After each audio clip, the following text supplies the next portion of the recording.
to a buildingSMART infrastructure room session as part of the buildingSMART International Standards Summit in Rome 2023.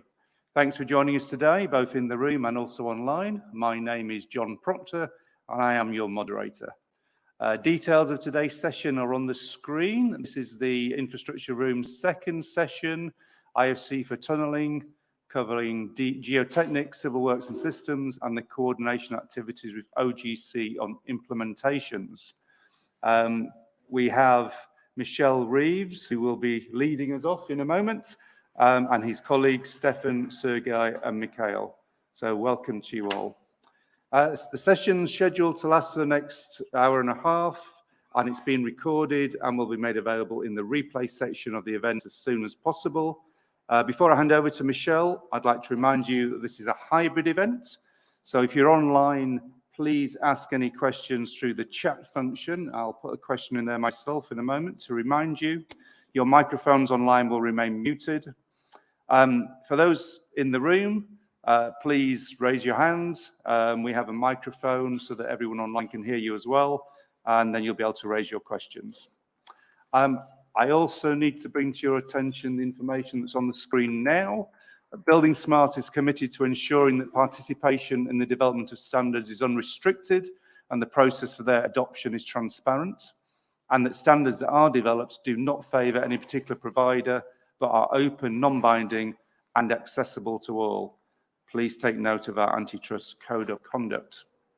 Okay, I'm going to pass over to Michel. While he's saying some words of introduction, I will bring your slides onto the screen, Michel. Okay, thank you, John. Welcome, everyone. Very happy that you have found your way down to the Sala A in this building that is as long as an infrastructure. Welcome, welcome. So this session is about bringing you an update as to where we stand with this initiative that deals with developing IFC for tunneling, meaning for geotechnics, for excavation and civil works, and for systems. I'm leading these projects since like 2019, I believe, and I'm extremely happy to report upon our progress. Besides this activity for buildingSMART, I am running a company that does BIM management for 15 years now in the field of infrastructure projects. John, yes, if you can flip to the next one. Thank you. So the agenda today really packed. I'll be first giving an update as to where we stand right now. Next, I'll pass over to Stefan and Sergej, and they will be explaining you how we interact with software vendors, because we are at a stage where we talked about the implementation of the schema that we have developed and the specifications we have developed, the implementation into their pieces of software. So a lot of the demonstration will be live, so that you get a sense of how the project is run, technically speaking. IFC for tunneling will be forming the core of the next release of IFC 4.4. And basically, we are adding things at two levels. On top of everything that describes alignment and topsoil, we will be providing concepts that describes the subsoil and all its characteristics, the uncertainties that goes with it, and the risk that that can influence a project. Just back one slide, please, John, if you don't mind. You've been too quick. Back, not forward. Thank you. So that's the horizontal bar. And then we are adding specifics as well as to what relates to developing, designing, constructing, and describing from an asset management perspective what an underground infrastructure is actually about. So this is the two things. And for those who wouldn't know, of course, all this goes down into the ISO publication process, like the current 4.3 ISO publication process is ongoing. Once finished, then we'll take over with the 4.4 extension. So we are extending the 4.3 schema. Thank you, John. I want to say one word, and that's a big thank you for all the financial contributors to this project. Many have representatives in the room here. Many organizations from Europe, Japan, Oyo Corporation, New Zealand, We have represented as well from Brazil, for example, the University of Sao Paulo is a contributor, University of Florida in the US is a contributor, and we have different profiles of contributors, but all these people brought in-kind expertise, if you will, to the extent where you could evaluate it as to around 1.5 million euros intellectual contribution in this project. We have as well a collaboration ongoing and almost since the very beginning with International Industry Association, and that was key for us to get their support and their buy-off what we do. For example, to start with the International Tunneling Association, but as well on the OGC side, the OGC ISSMGE organization, with which we are coordinating through the project that Mickael is driving, because it was key for us that on the three, at least on one of the three main domains, we come up with a definition of a conceptual model that was shared between BSI and OGC. Although the implementation, of course, will be done in two different mechanics, but what matters is that we were sharing the same concepts when it comes to this conceptual model. So on the geotech side of things, we described everything that relates to factual data, meaning boreholes data, meaning laboratory tests data, and then on second level, everything that relates to the way this data is interpreted so that it can be provided over from the geotechnician to the civil engineers. We are really bridging these two disciplines, which today have some difficulties to exchange information. And then the last point relates to how those uncertainties and the risks that they carry for a project relates to the way the structure will be designed. The underground structure will be dimensioned. I think you've gone one slide too quick. So I was there. Yes, thank you. So all this is defined in common, and many of our contributors actually provide expertise on the field of BSI, in the field of BSI as well as in the field of OGC. But that's important that we had this common model set up, and we of course relate to existing standards to which we will then be linking so that people can carry on describing data in their usual way, but still referencing it from within an exchange that is described in IFC terms. Okay. It goes by itself. That's funny. But anyway, then as far as the more civil works, structural work is related, what we cover is when a tunnel is developed through a mechanized approach, a tunnel building machine, whether it's described, it really moves forward itself. a timer on the right. So whether this is a conventional method that is being used, so drill and blast, or whether this is a cut and cover structure, for all these different ways of developing, constructing a tunnel or an underground structure, we have components and methods which we described as part of this standard. And of course, a tunnel is equipped with a series of systems that allow for its operation. So there too, we described all the components that make up these different systems that you see listed here: ventilation, power supply, safety, firefighting, dewatering, and drainage. Now it doesn't want to move. Okay. So what have we achieved over the past 2 years until the beginning of 2023? We've basically developed everything that was related to how to describe those components, those objects through taxonomies, so objects and properties, the conceptual model in a UML format, the HTML documentation that goes with it, and the express schema, which is basically coming as an extension of 4.3. So this is very much under the usual IFC development process umbrella, right?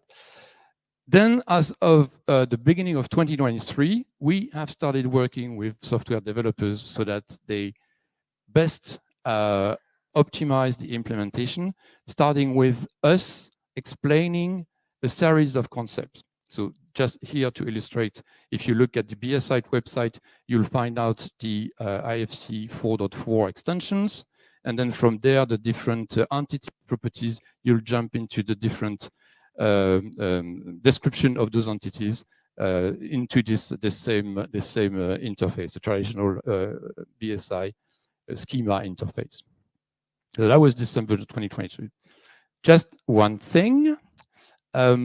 We, as you do know, as BSI, have released a version to ISO, that's 4.3.0.1, and we expect the feedback from ISO by mid-May, which doesn't prevent us from carrying on improving and fixing a series of things. So when we work on the infra tunnel branch, we'll benefit from these fixes, and likewise, when we find some issues, they are reported back into the mainstream. So it's a collaborative effort within BSI as well, which I think is very, very sane.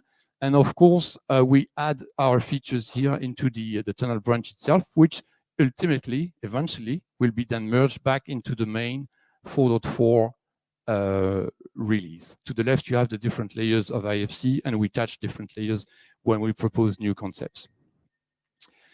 Now, as far as the deployment project itself, we have organized it in a series of short-lasting sprints by which we grouped concepts that make sense to be grouped, so that we go one by one and explain software developers how to effectively instantiate those concepts into their pieces of software. So we really take them step by step.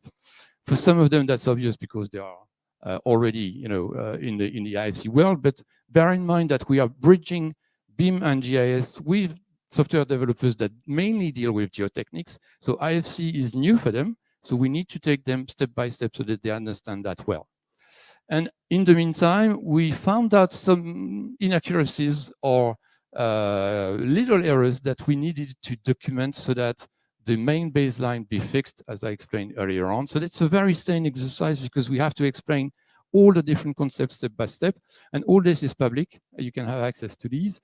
And you see here the grouping of the different initial sprints. We started Jan 26. We've covered sprint 1.1, 1.2, 1.3. And now we are in the middle of, we just started sprint 2.1. So these are mainly to deal with how a project should be structured and how the project is effectively declared and how the different spatial composition have to be declared and organized. So we really want to bring all those software developers up to speed and to the same level of understanding of what IFC brings. That's just an illustration. Now, just to report on the progress that those software developers have actually achieved, it's a very fair reflection of where we stand. We have altogether 45 different product teams who have committed to implement this new version of IFC 4.4 into their pieces of software. And they vary from being either authoring tools in the different domains or being more oriented towards guiding machines or recollecting what has been built on site. There are providers of BIM collaborative platforms as well, or BIM viewers, data sets or assets management solutions, and of course, key providers of libraries and toolkits that are indeed used by others. So these would be typically low-level functionalities that are provided by the libraries and toolkit providers. So we started only 2 months ago, and I have to say that the commitment on behalf of the software vendors who have a lot of other stuff to do is very impressive because they really are on board. I don't know what I'm pretty sure you cannot see with the ones listed here, but for example, we have our friends from AK Software that are very much active. Autodesk is very much active. Our friends at Bentley are a little bit less active. Katenda is very active in the sense that they do not create files, but they check upon the files that others create. So we create a loop by which we have a set of people who create files and others who read files. So there's a very sane exercise to double check the quality of what we are building up all together. I will not go into the entire list, but just bear in mind that the major international software providers are indeed preparing a beta version of their software with integrating those concepts. And we have as well a series of local players, but key because their pieces of software is in conformance with the local rules when it comes to geotechnics, for example, or when it comes for structural design and so on. So this is an interesting mix in between the two profiles of software vendors. I cannot stand this button. And what we are going to be then doing today is just for you to go through this again, so that you have a good understanding of what we've covered and what is to come, both in terms of Sprint 2 and Sprint 3. I will finish by covering what André was supposed to be covering, but he couldn't for private reasons, family reasons. He couldn't be here today. Just to explain you what's to come next when we'll have gone through all those different concepts that cover all the three disciplines that I mentioned earlier. So we follow a process that's a standard process by within a BSI, and basically we go from the different steps, and we are basically here. What we do is estimate it to be a draft version of the schema extension, and we consolidate this version of the schema thanks to the discussions we have with the software vendors, because we really interact and they can really inject recommendation as to this should be done this way, this should be documented this way, the where rules should be specified that way, so that we know exactly how this template should be implemented. So this is really a collaborative effort that we are going on. This button is annoying. Right, this is exactly what I was just mentioning, and all this you can track and see on the official BSI website. Now, as far as timing, we were here by the end of 2022, so we had produced everything that encompasses a future version of IFC, so a draft standard. This phase here, deployment, is about exactly what we are in right now, which means refining the schema thanks to the discussions we have with the software developers, and providing them means as well to double check that what they produce is of quality. So for that, we have a platform that Stefan and Sergej will be showing you, a checker that checks the files that they produce. And we have as well a set of example files so that they can speed up their implementation on the basis of real-world design data. We'll end up with a candidate standard, and that is probably by the end of Q3 this year. And there is a voting process within BSI, which will lead to a so-called final standard. And then the ISO process will start. And this ISO process will start basically after the 4.3 release submission has been done. So this is typically May, that is May.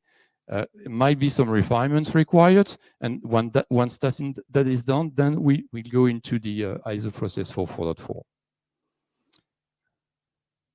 Is that clear? Clear enough? Yes. Thank you very much, and sorry for this button. And I have a little extra, but not for now. I'll leave first. No. I'll leave first Stefan, Sergej, then Mickael. Mickael will be presenting to you how things are developed on the OGC side. So because this collaboration is of course key, and I will take over at the very end for one word of conclusion. So I'm handing over now to Stefan and Sergej for live demonstration of how we interact with the software vendors. Okay, thank you, Michel. Thanks very much. Well persevered with the slides moving along on their own. Stefan, I think, are you going to be sharing next? Yes, I'm just so trying to get the computer to share the screen. Yeah. Hello, everyone. Stefan Jaud, my name. And I'm going to walk you a bit through the results from the sprints that have been finished already in the past 2 months. And then I'm going to pass the torch to Sergej to talk afterwards what are the future sprints bringing on in the next month. So you should be seeing GitHub interface, the IFC specification repository where we work Yeah, probably this will, I need a cable, of course, yeah. So we are working mainly with 2 different GitHub repositories. Both of them are publicly available. So I think I can also share the links in the chat later. So one is this IFC specification within the BSI Infra Room organization. And we're going to switch to the other one, make this one bigger as well, which is the IFC Tunnel deployment project. Is it working? Oh, that's the camera. Hi. Right. And this IFC Tunnel deployment, for example, this repository is where we've invited software vendors to submit their files to see if their files are correct, if they have implemented IFC schema, if they've implemented IFC schema, if they've implemented the extensions that we've introduced with the tunnel project correctly. And there are, let's say, three main folders here. One is the recordings, where you're invited to also look through all the support calls, through all the kickoffs, if you wish. There are approximately an hour-long recordings of the previous months. So I would recommend at least to look at the kickoff, where we also explain the whole strategy and everything. But you're also invited to join us for the next kickoffs. Then there's another folder, that is the files folder, where all the different software vendors that have already submitted the files and have passed the check are now online for the whole community to see, and also for those software vendors that are perhaps not interested in exporting an IFC file, but rather importing an IFC file. So for example, CDEs, that they can take these files and test their own importing capabilities and see if anything pops up. So you can see there are quite many. There's also a folder at the far bottom, which is the project team, where we also try to present good files that are software independent in order to have sort of a baseline for all our participants. I'm gonna go one folder up. And then there's the documentation of our work, which is in the sprints. And here you can see we've already also prepared for the next 2 sprints, but we're currently within sprint 2.1. So if I click in this markdown document, you're going to see that there is, the sprint implements some project structure specific usages, and it assumes that you've already completed sprint 1.1 through 1.3, of course. The kickoff was 2 weeks ago. We're in the middle of the sprint. We are expecting the exporting software vendors to submit something by the beginning of April, and we're going to close in the middle of April, where we're going to start sprint 2.2. And for example, what we are currently asking software vendors to implement in their software, which they might have done already, but let's tweak it a bit, is that they have some sort of spatial composition and spatial decompositions in their model. So a tunnel is made out of tunnel parts, or a project should have a tunnel in there, because we're a part of a tunnel deployment project. Then, for example, also the alignment layout, the file should have an alignment. It's not necessary that the tunnel and the alignment are connected yet, but that the file at least has an alignment in there. And what we ask software vendors is to put an alignment in that has a line, at least one circular arc, and at least one claw thread. So it's not demanding some rocket science, but at least testing some basic functionalities, some basic things of the IFC, so that the software vendors can also test their own capabilities. What else are we testing is object nesting, that there should be an IFC referent, which is used, for example, for reference markers along an alignment. And we are also saying that a referent should be nested in the alignment. So it should be connected to the alignment where it is, where it belongs to. This is, for example, sprint 2.1. You're invited to also read through what sprint 1 and 1.1 through 1.3 have made. And we are also, it's not that, there's even a typo. This should say sprint 2.2, apologies. For the next one, we at least have the ideas already, what we're going to request. But as you've seen previously, there was a lot more details, what we're going to be testing, what we're going to be checking in the files. With that, I want to show you one of the pull requests of the software vendors. So for example, here we have one from IR Open. That's it. That's from Bever control sprint. You can see there's a tick. There was a tick next to it. I think there's also gonna be a tick next to here. You can see he committed, so Ivar committed a file some time ago. It had some problems, so the checker informed him that he forgot some things, and then he passes. So it's really, we're trying to do this interactively with the software vendors, and you see that he said, oh, I had some problems. Thankfully, we noticed it. I fixed it in my software, and with that, we ensure that the software that will perhaps be launched in some future date, it's going to be better on his side, and also the users are going to be more happy.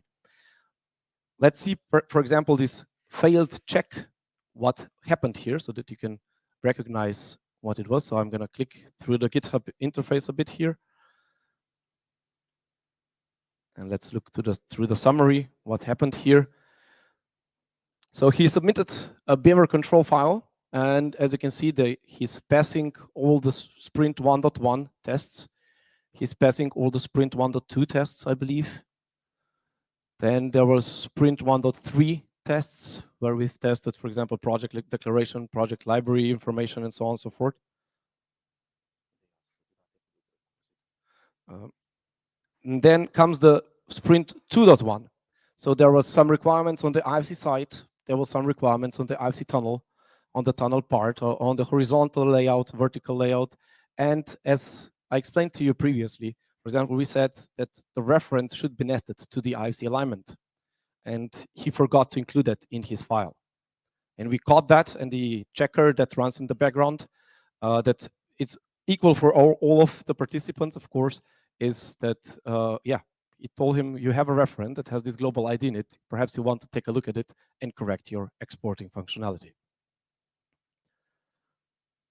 So this is something that we give for free to our participating software vendors, and we've received quite good feedback on that, because it's asynchronous. They don't need to wait for us, the project team, to have a look at the file. They receive the feedback immediately by the GitHub functionalities, and they can improve and program their software as they're most productive. We have had files submitted at midnight as well, so there are different time schedules here.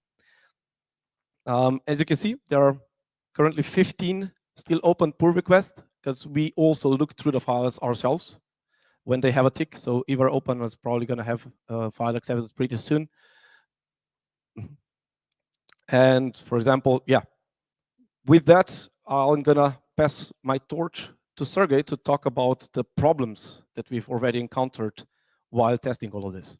Thank you for your attention, and Sergej. Sorry for this small emergency in between. Stefan has to put out some fires.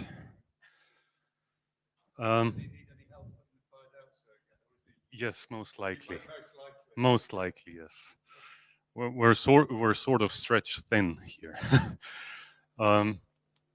So let me go over to some of the issues that we faced, and maybe also to begin with, explain why we sort of went for this approach. There are certain parts of the IFC specification that are currently mostly, I'm not going to say, I'm not going to say ignored, but even experienced vendors do not take those into account. So what we had to do is we had to build up the file from scratch. And what this also meant is that even the basic concepts like building up an IFC project produced many errors, like just assigning units, declaring types, declaring property sets or property set templates. So really basic stuff failed. And this also means that the receiving software in the end might unintentionally break just because a certain structure hasn't been kept. So let me maybe just go through a couple of issues that we've encountered and that we already fixed in the meantime. maybe first, just an introduction how this process works. We try to generate the documentation for, and this is now really small. We try to generate the documentation constantly. We also update every time the express schema. We update, or we will start updating properties. We are updating the concept templates, and we're updating the documentation. So this means that with every error, every feedback that we get from software vendors, we try to generate as well as a, so next to the new checker, we try to generate the new documentation, which is something unfortunately I haven't been able to do. Bear with me. I didn't make this up, but the Germans were on strike. So there was this this delay in me getting to internet access.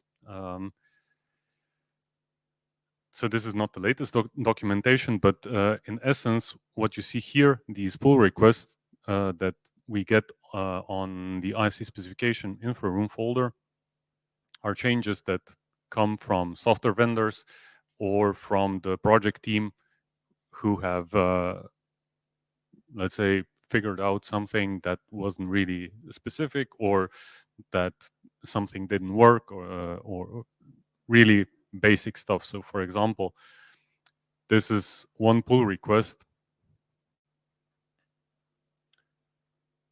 that, no, I left it, sorry for that.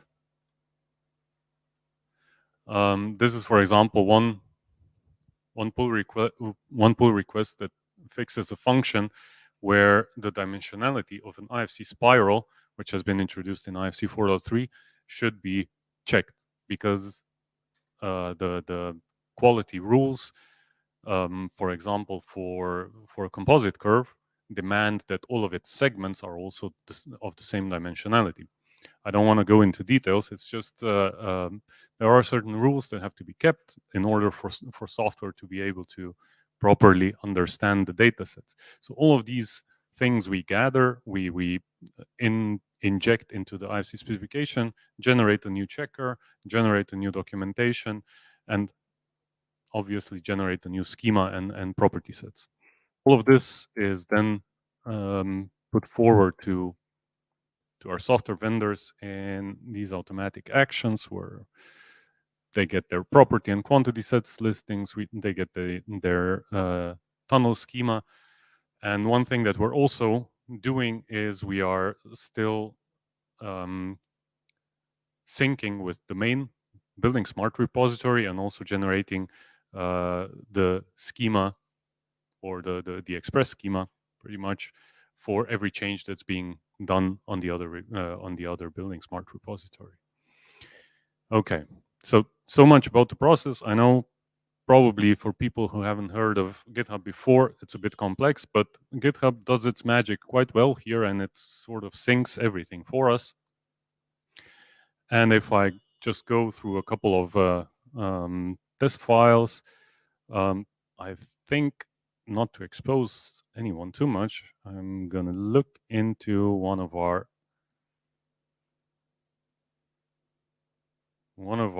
project team files.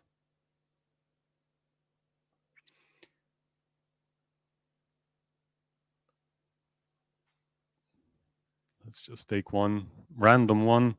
In the end, all of them have to be green, of course, before they are merged. But in between, even the project team has failing tests, and it's not just to test the checker. It's actually often that we just made a mistake. So this file was generated in 3 commits. If we look at our checks that were done before, we can see that the final check was okay, and this meant that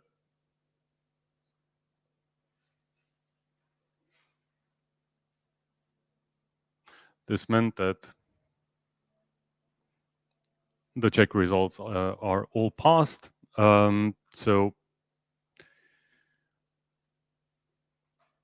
how we build up these files is also something that's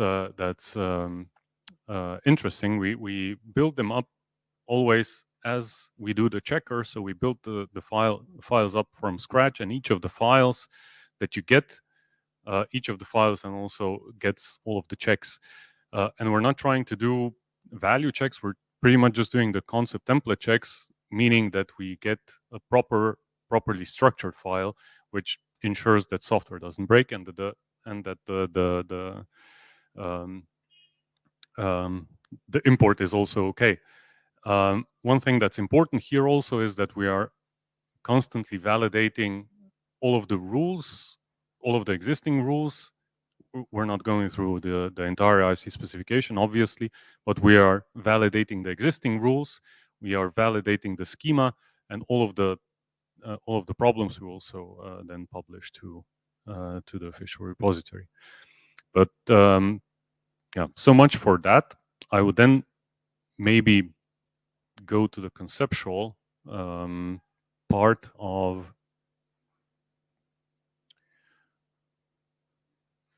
the third sprint. So if we were building up the file from scratch in sprints 1 and 2, this is somewhat different in sprint 3.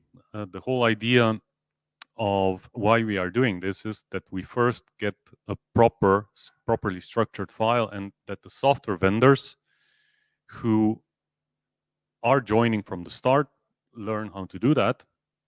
We do have a lot of newcomers, and that we pretty much avoid bad data. That's sort of the main intention behind this process. And this is what we were doing in sprints 1 and 2, mostly.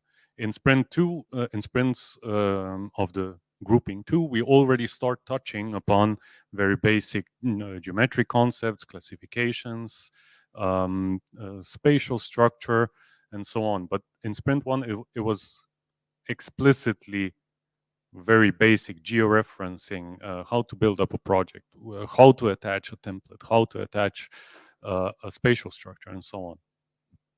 And if we take this, now we have sort of the structure set up, and we go to the concept of the third sprint. In the third sprint, we want to do the following. We want to actually populate the final, let's say, the leaf nodes of a data set. By leaf node, I mean an object that's the last in line. So there is nothing beneath it anymore. Something like a property or something like an alignment or stuff like that. So in sprint 3, we are really populating the final data that gets visualized for the end user. So let's say at first we were teaching software vendors how to do that. Now we're actually looking at how to populate data for the end user to see.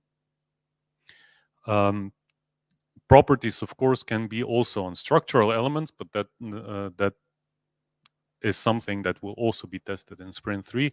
And this sort of a concept, so how to classify, identify items, how to maybe even build filters for items, how to get the final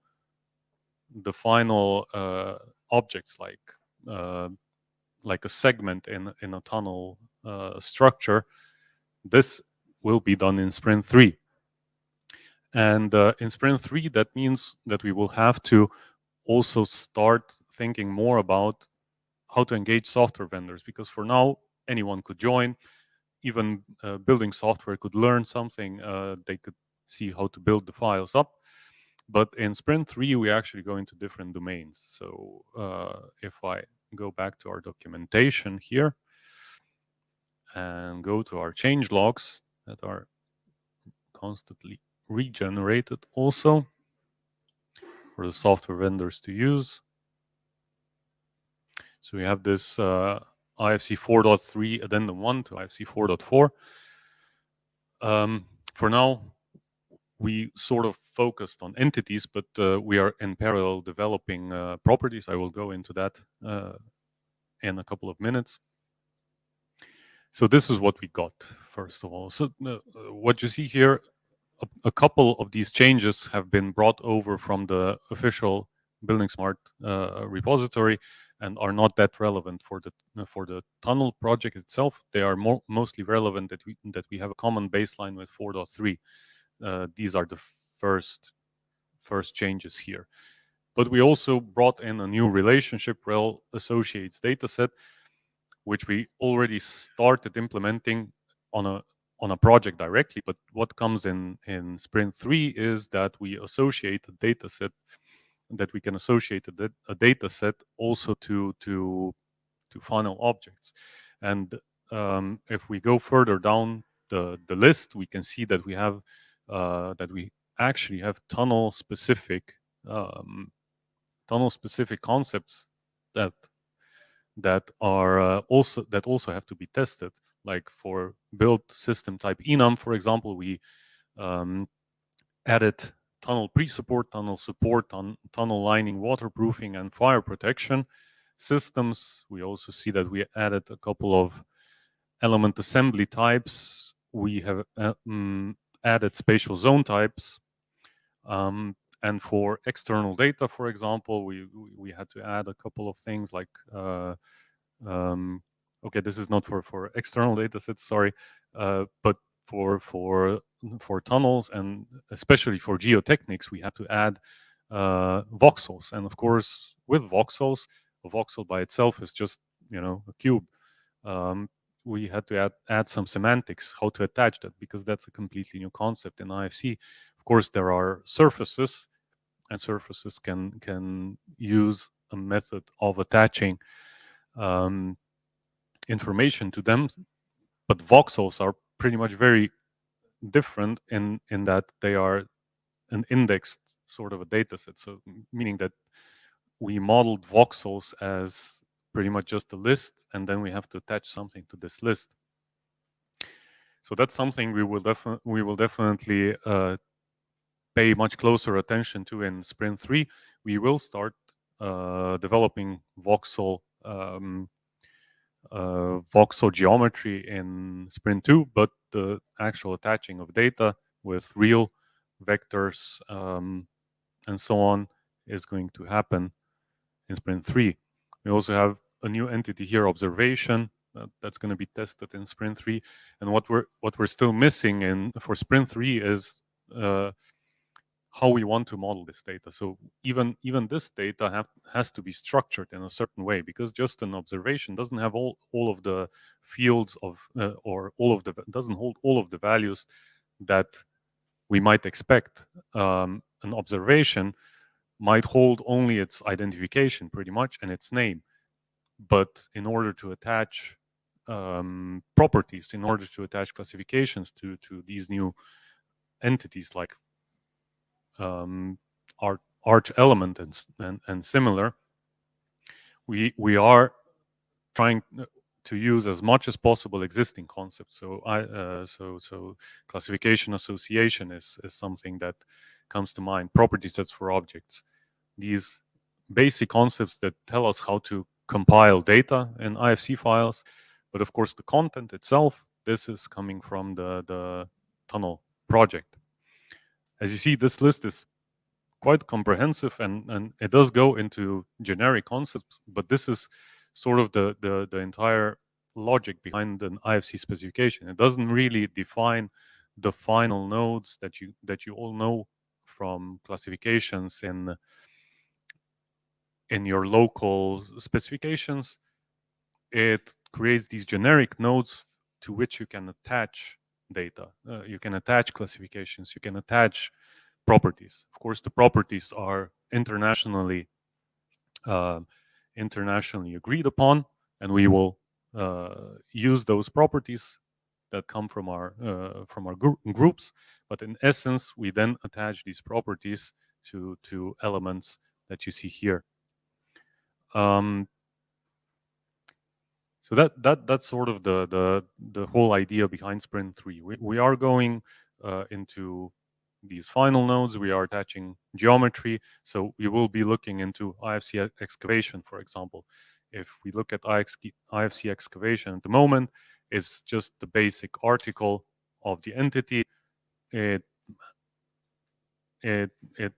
actually an abstract entity, so it doesn't have to be instantiated. But if we look at one of its nodes, there's some basic rules how this entity, this earthworks cut, is supposed to function. It's supposed to have a predefined type. It's supposed to be have an object type. It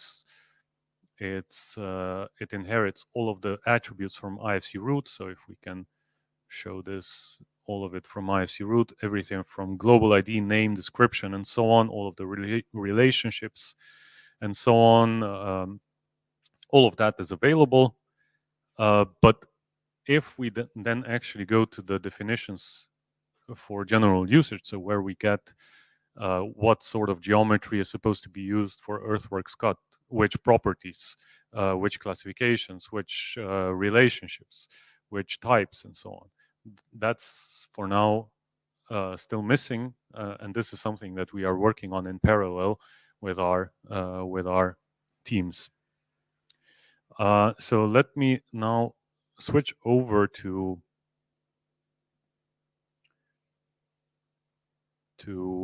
the properties presentation. I think I can just use this computer and show you how exactly we're gathering data and how we want to inject this data into the specification in the end. If this doesn't work, I would ask you, John, if you could open my email with the presentation. Try where you are at the moment, Sergej. I'm connected to you. Just to occupy the space a little bit. I might not have been totally fair when I was reporting upon the progress of, some and others have been too short in my list. Our friends, for example, from Beaver Control, they are providers of drilling machines. So they are a key component of the entire chain, of course, but they are not, extremely aware of what IFC is about. But it's interesting to note that they are today leading the pack with being always the first one who provides files on the next coming sprint. So just to give a sense of the commitment on behalf of these people, but that's very key. Ehrenknecht, who is a provider of tunnel boring machine, they have many other stuff to deal with, but they pay attention as to how they will be able to inject guidance machine data on the TBM through the IFC format and to recollect back what has been drilled, excavated, back through the IFC format to a nosoring tool that will be capturing as built data. So we really do care about making sure that we cover the entire loop. Our friends at Trimble as well in Norway are very advanced in terms of capturing and providing example files of those different sprints. If I were to make a sort of a ranking by country by country, depending upon where those software vendors are based, no doubt that Scandinavians are ahead of the pack. That's clear. It's but that's expected. Scandinavians are always ahead when it comes to IT. But it's interesting to see the variety of those people that are involved in this project, and I wanted to report that back. I didn't mention as well our friends at ESRI who are looking at what we do. And we want to push them as well. And with Mickael, we will be pushing them too. Our friends at MapInfo, likewise, they are aware. They understand the fact that bridging BIM and GIS is of interest for their own business. So this community is quite large at the end of the day, and that's very good because we need all these people to carry on if we want to address this issue of making sure that people exchange information, rich information, in between the different players, from start to end. Do I still need to occupy space a little bit? Yeah, okay. What Mickael's presentation will be about is, as I said earlier, on making providing you with an update on what happens on the OGC side, and that's quite of a significant effort because there exists things, of course, today on the OGC mechanics that describes what geology is about and what geotechnics is about, and so on and so on. But I believe this is an occasion as well for this community to maybe refine a bit the object model that they've been carrying on. And the one that I mentioned earlier that we developed within the BSI community, we made available to OGC for them to take over and for them to refine, and so, for their needs. But at a point in time, what matters is that we have the same understanding of the basic concepts, the semantic that goes with those objects. But Mickael will be presenting this. Are we good? Michel. Okay, good.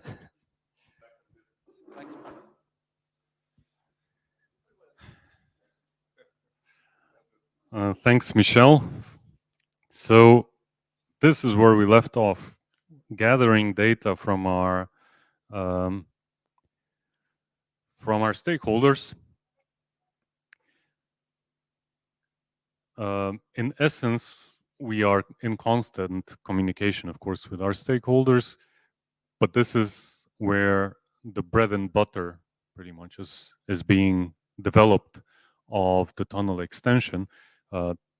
As always, we try to keep low on the new concepts and templates. We try to keep low on schema additions. We try to keep the schema let's say as basic as it can be to cover all of the requirements of our stakeholders. So this is where it actually comes down to the semantic data, to the ideas that our stakeholders would like to convey in exchanges. And we're doing this for the geoscience, excavation and systems teams. These are the three domains that are feeding us with data. We gather this data currently in Excel, or better put in CSV format. And this CSV format can then be processed and injected into the final IFC specification. This processing part in between is very similar to how we're doing the deployment phase, and we are doing these like I said, in parallel, so that we can also test the actual content, or we can also convey these ideas back to the software vendors. To go a bit deeper into the entire process, how this happens is we sort of just gather the properties in Excel. Like I said, we then use pretty much the basic tables and the columns and rows from the Excel as a CSV, which we can, let's say, import directly into our tooling, put up a review process on GitHub, which means that more people than just the stakeholders see this data. They just give us the data. We then review it, see that the naming conventions are okay, see that the types are okay, put the proper documentation into proper fields and so on. And from this, we can go further down, because we're doing it in parallel, go figure, to the testing part. So this is sort of the idea, and from this, then we can go back with the feedback to the technical team, which again can go back to the domain teams and so on. You get the picture. It's a cyclical process, so we're constantly improving, and we're constantly trying to correct everything, and we have this public process set up. This is sort of the current status. The geoscience team was very busy, as you see. All of their books, their subdomains are in progress. We also started with the excavation team. A couple of subdomains here are still pending, but it's also looking rather well. There's also the issue of not enough technical people on both sides, I guess, that we could facilitate constant meetings, but you know, we're slowly getting there. And the systems domain has also prepared the subdomains and currently are defining our let's say our supplied structure of Excel and giving us feedback on that. So with this, I would finish this presentation, and I would hand over to OGC. Thank you, Sergej.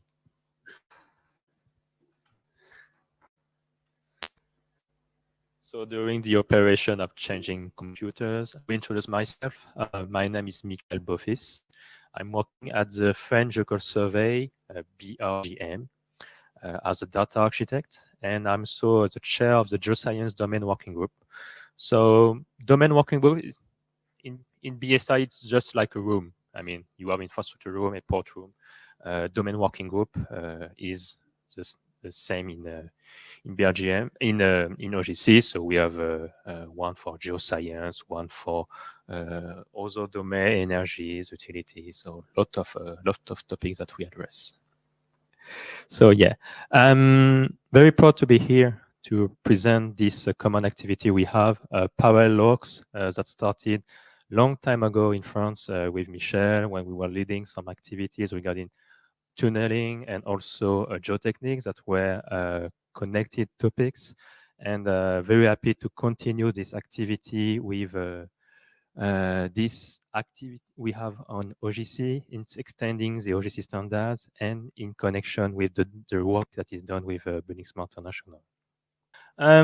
Why did we go to that activity? So it started at first in 2019. Some people in this room were here when we met in Paris in order to discuss the topic of geotechnics. So we know that geotechnics is quite special because it's in the interface between geoscience, so environment, and also civil engineering. And so when we think about it, yeah, it's connection between two kind of standards, two family of standards. And the idea when trying to address it, we thought that we should try to work together in order to solve this. Because there are the requirements for the geotechnical people, requirements from civil engineering, and also what people from geoscience used to provide. And the idea was, well, if we want to work together, we have at first to define a common semantics, which words are used for, what do we have behind those concepts. But also because some people already started doing activities about doing standards for geotechnics, try to see what did they do, what are the benefits from each standard, and try to do some bridges because, well, people that already are in the position of providing standards are, I would say, future friends because, yeah, they have this already idea of doing standards and organize the domain knowledge. So in OGC, we have already standards for geology, hydrogeology. So, well, interesting things that for geotechnics, but well, for civil engineering and do the connection, we have to provide some extension. And that was the idea, building it with BSI and building it with the IFC Tunnel, where the geotechnics is very important. So in this group and with the activity of Geotech Interactive Experiment that was started in February 2022, we found a solution to have people that are interested in standards for geotechnics to provide some common goals and to define common semantics, find common tools to use, APIs, and also provide some guidance how to enable the community, the domain, to use more standards. So for that activity, we define multiple deliverables, multiple things we wanted to address. They are mostly in three kinds. So the red one are about some element of semantics, use which word are used for which concept, define a common list of words, also terminology and their definition. We wanted then to extend the OGC standard. That's an OGC activity, so we know that the activity of extending IFC is well covered by the team of Michel. But for OGC, we have to do that in order to have this element. There is also the community of AGS and DIGS that are doing revision of their standards. They found that it was a good time to think about this. And so they are thinking about having those extensions to be aligned with this common proposal. And then there are benefits that can be taken from the APIs. So that's simple software that can help to provide the data. We do develop some in OGC. We have standard APIs. And so those APIs can also help to bring some geotech data. So the idea is to explain how we can do that. And this is the reason of the blue activities, providing some guidance, explain how geotechnical engineers will find their data in the new standards, and also explain to software vendors how they could take benefits of those solutions. Regarding the concepts we use, this is the same as we discussed in the team of Michel. Most people from the Geotech IE and IFC Tunnel are same people. So we do it in common. And you have here the list of the concepts we address. Book A, Book B, Book C, that's a common wordings we use. Book A for geotech investigation, B the modern components, and Book C for the design report. So all those communities were okay to adopt this semantics, and they define also some wordings and also pay attention to the attributes we propose for those words. So as you can see, the cover of those concepts is not the same depending of the standard. So you can see that for the Book A, AGS and DIGS are here, but they are not here in Book B. There is this proposal of AGSI.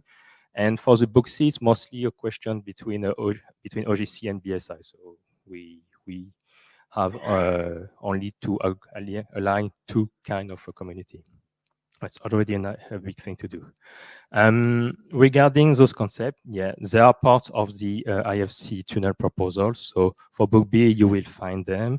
Most of them were already used in OGC. The geotechnical unit, which is a big one in this proposal, is something we built with the team of Michel. And the definition is for the society is from IFC Tunnel. And for the existing one, we reuse what was already existing. How do we make alignment of semantics? Basically, that's simple with the Excel spreadsheets. I mean, we have a huge list of words that are used, and we say, okay, this word have this signification in this standard, and this is the same concept as in the other standards. So for now, the only thing we have is a ton of spreadsheets explaining this thing. And what we are currently doing is in a GitHub we have having a kind of documentation that explain this mapping between the existing standards. So for example, here you have the page of the GitHub for the borehole. We say, what is a borehole? As a community of geotechnical engineers, we define what it is. And then we say, if you want to use it in OGC, then you should use this concept. If you want to use it in IFC, you should use this concept, and that's it. The next thing is about the properties, a big one. Of course, we almost all agree on what is a borehole, but then when it comes to the definition, then it's another topic. So for this, most of the times the alignment is partial, but the idea is that with the community willing to go forward on this, we may think about having maybe something closer in the next future. OGC extensions, as I said, geotechnical unit was not existing, so we will propose this as an extension of GeoSciML, and we will reuse the definitions that was discussed in the IFC tunnel with the concepts, with the attributes that was discussed in the IFC tunnel. For the other concepts that are listed here, there were existing OGC and IFC tunnel adopt them. And so we will just do some refinements to have an extension of attributes. As Michel say, this project was also the opportunity to think about the concept of borehole in GeoSciML. We have a proposal. We had a borehole interpretive experiment in the past years, and this will maybe have a hand here with this geotechnical experiment with a proposal for this concept in OGC. I spoke about OGC APIs. There are ways to get data indeed. So this is just a funny picture about what it enables to do. You are looking for data in the Walmart or wall place. And the idea of the API is the thing that will help you to get what you need. So that's you will be very lucky if you find this big fish. And the idea that with the API, you will be able to have the data exposed in different formats. So possibly formats that will be useful for your software then. So APIs are commonly OGC API are commonly enabled to expose CSV, XML, JSON, but maybe it can be also IFC. I've seen that there was a paper about it in the past year. Maybe it could be IFC also. So that's something that can be discussed and pushed forward. What we are dreaming of, the idea that if we have a common conceptual model, common wordings, then you could get the data you want and choose the format you will want to have the data. So the idea is that, this would be enabled with APIs. They will do the conversion for you, and then they will rely on the same semantics. And depending on the software that you are using, you will have the possibility to choose a OGC standard, DIX format, IGS format, IFC format, and all based on the same semantics. So that's the target. It will not be covered in that IE, but that's the target we are looking at.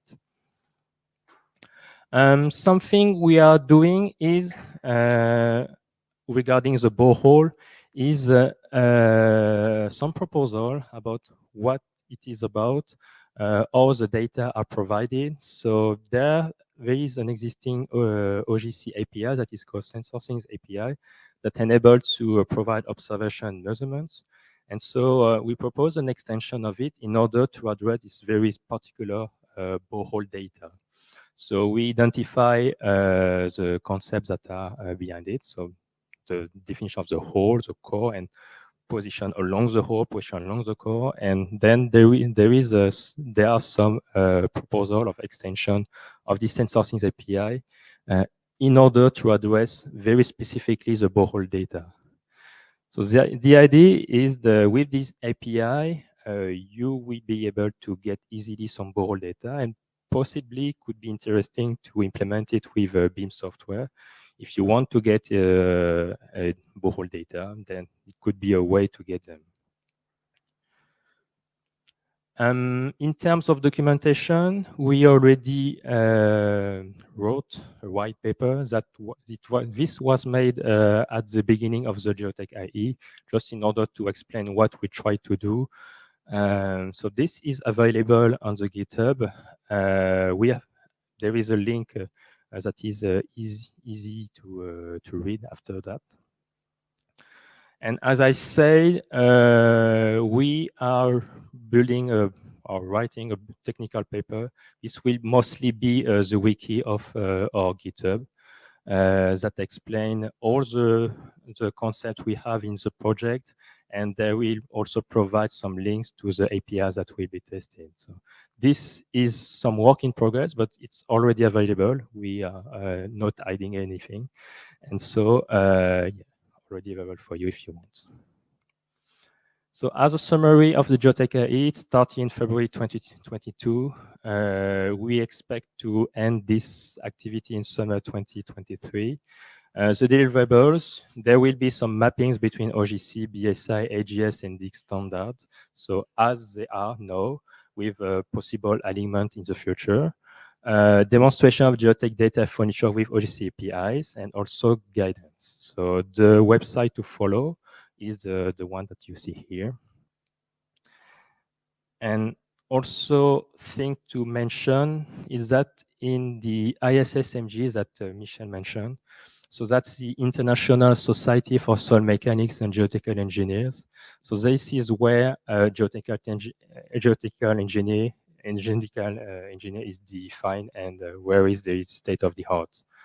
So in TC 222, that is dedicated to geotechnical BIM and digital twins, we promote the activities of BSI, we promote the activity of OGC, and this project in order to explain to the geotechnical community how we would like the data to be delivered, and we will promote it again and again.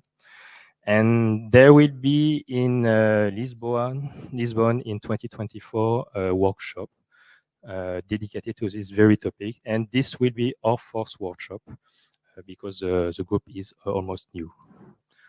So thank you very much. Thank you, Mickael. Very good.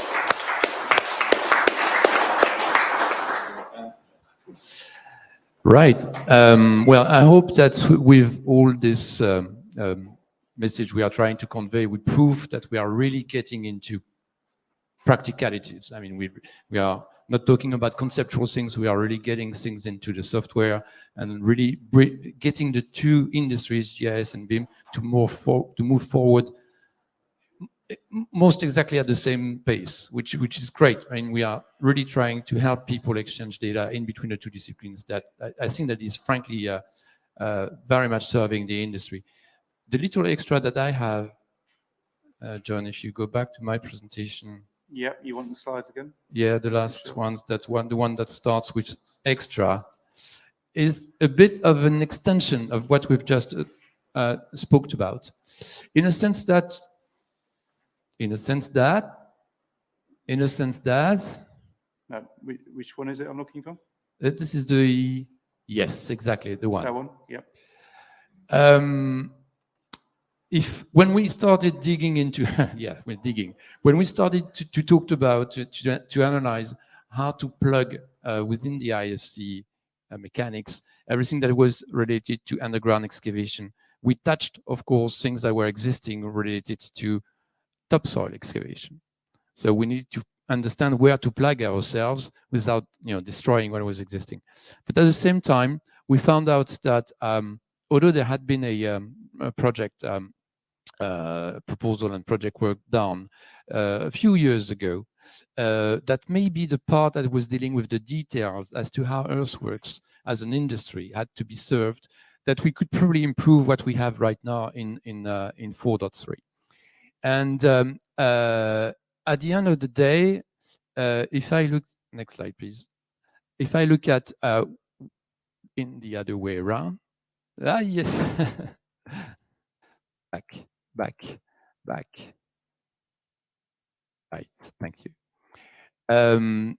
We probably do not have today something that describes in detail how a fill object is composed of, how a cut and fill object is composed of, and how a cut object is composed of. When it comes not to the superstructure of a road or the superstructure of a railway project, not what is in the subsoil itself, which we described as part of the geotechnics extensions with 4.4, but what is in between? So exactly how to lay out a superstructure for road or for railway on top of a field or on top of a CAT object. So that was something that we identified, but at the same time, there was a group of really experienced people within the French mine project, coming from Vinci, coming from Bouygues.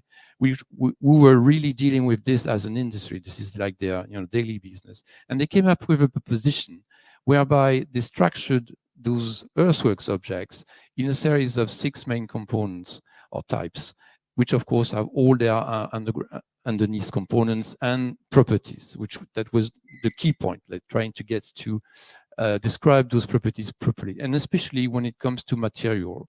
If you just flip one slide back, not back, forward, I'm sorry, excuse me. Forward, yes. They came up with a hierarchical classification of objects, I should say concepts. Some of those objects do not have a physical representation. And they linked this with a set of taxonomies that describes properties. And those taxonomies and those properties have been specified as part of a European norm, a set of European norms.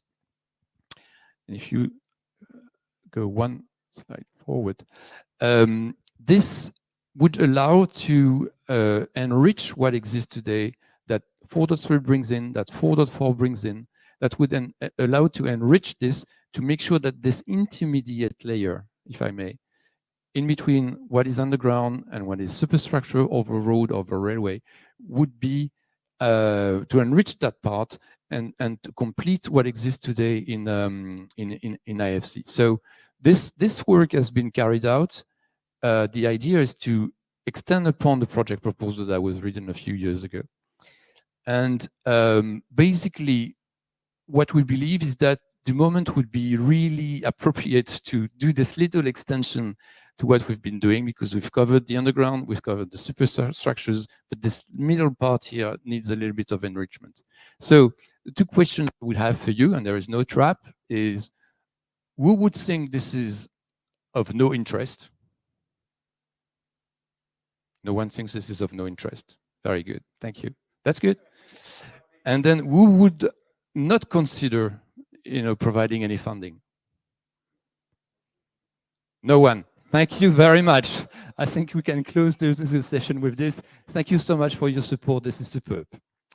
Thank you, Michel, Sergej, Stefan, and Mickael. Excellent presentation on IFC Tunnel.